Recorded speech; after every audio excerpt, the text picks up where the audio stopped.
Hello, ayan, maganda pa rin tayo mga ka-Bertudes. Kamusta na kayo? I love OFW at sa mga nasa Pilipinas na nasa iba't ibang lugar. I love you all at alam ko na namimiss nyo na yung aking video.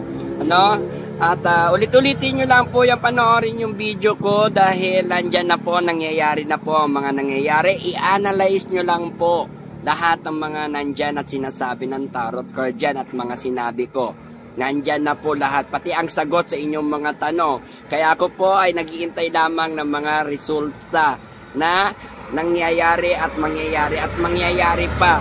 Dahil nakikita ko na dyan ang mga kahihinatnan o resulta. Kaya kayo mga ka-Bertudes, mag-ingat po tayo at pag-aralan po muli natin ang ating mga sarili-sarili upang magkaroon ng isang paniniwala. Dahil maraming tao po at na may mga pag-iisip na nakakapagpabago-bago ng anyo sa kanila.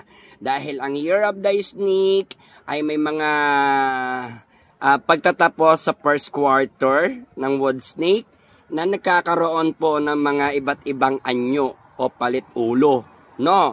Kaya yung nag-change object yung mga nangyayari ngayon.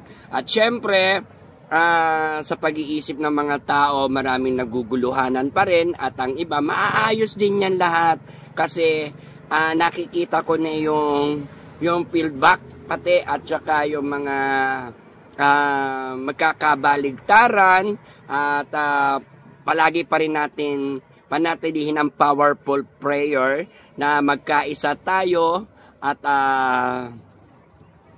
sa panalangin, sa malakas sa panalangin upang makamtan natin yung kaayusan ng ating bansang Pilipinas at ang mga taong bayan na nagkakaisa sa paniniwala, pagtitiwala at kapayapaan.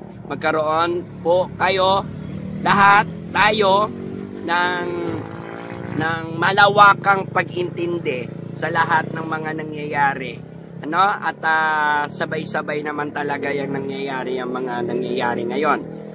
Nasabi ko na yan sa inyo, kaya talaga i-analyze nyo lang yung mga sinabi dyan sa tarot card at malalaman nyo lahat ng mga kasagutan. At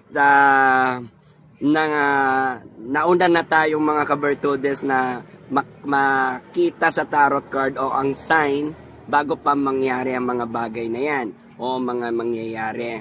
Kaya may kanya-kanya rin naman tayong opinion at inirerespeto ko yung mga opinion nyo. Ngunit ito'y gawing gabay nyo lamang. Maaaring tumukoy sa'yo o sa ibang tao at yan ay merong sign. Kaya mag-ingat po palagi tayo sa ating mga nakakasalamuha at saka yung mga nakikita natin o napapanood, mag-iingat po tayo palagi at naway pagbasihan nyo palagi ang katotohanan at di katotohanan. Kaya doon lang po tayo palagi sa tagumpay, always panalo, always tagumpay, happy lang, good vibes lang, for akit swerte tayo. At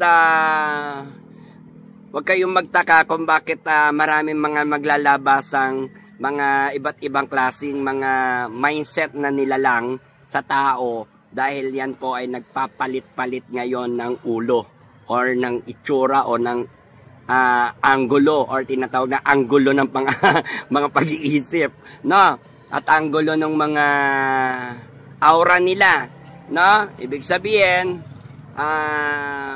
maraming mga elementong gumagala ngayon o nagagala na napapaglaruan din ng mga tao. Kaya manalig tayo palagi kay God na huwag tayo mapasukan ng mga masasamang elemento at saka maging aware tayo doon sa mga pagsubok, at lagi tayo maganda, mag-ingat katulad ng mga nangyayari, sa mga disaster. Sinabi ko na rin sa inyo mga magaganap, mga na-vision ko at pinakita ng tarot.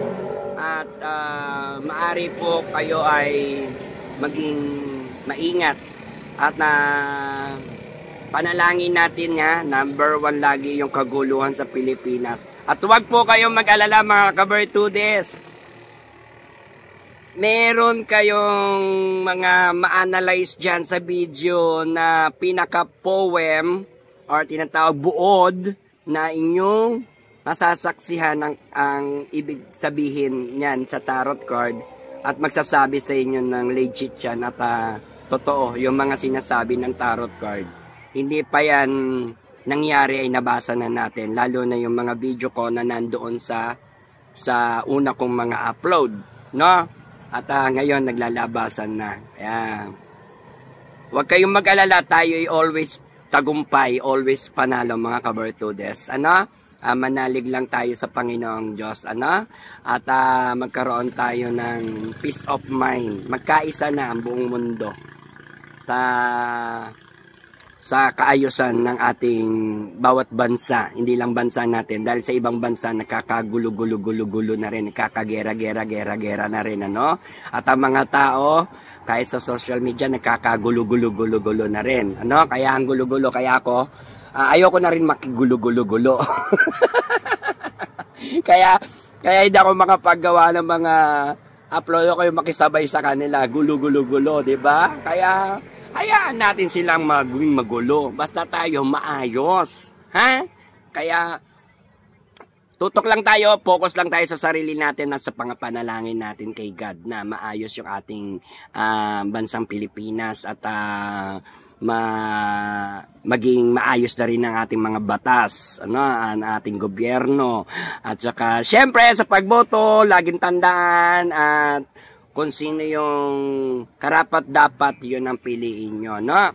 At may malasakit sa ating bayan, sa ating bansa. At syempre, yung may tapang at paninindigan sa sarili.